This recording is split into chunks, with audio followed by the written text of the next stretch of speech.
ovoj dečici što su bile danas ovde, uveličali ste da zaista ovaj dan. Da ne mogu ovoliko da pričam, ali u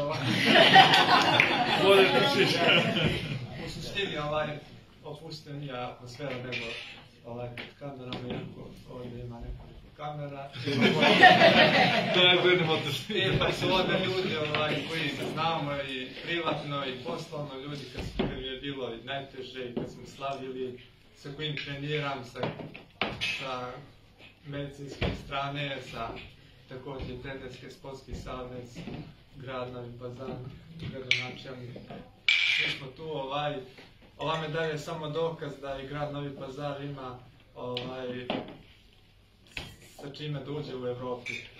Iako grad Novi Pazar ima dosta vrhunskih sportista, mislim da je ova medalja izuzetno značajna za sportiste koji imaju velike snove da moraju samo da rade na njima, da je sve moguće da se ostvari.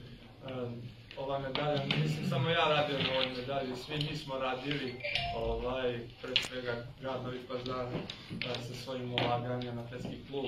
Također, tu su atletičari koji meni pomažu, moram da kažem, na samom treningu, da dođem do određenih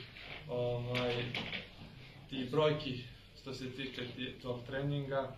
Također, tu je Srpski atletski savez, moram da napomenem, jer izuzetno podršku također imam od njih, kako financijsku, tako i podršku mentalnu, tako da ova medalja je za sve nas, nije samo za mene.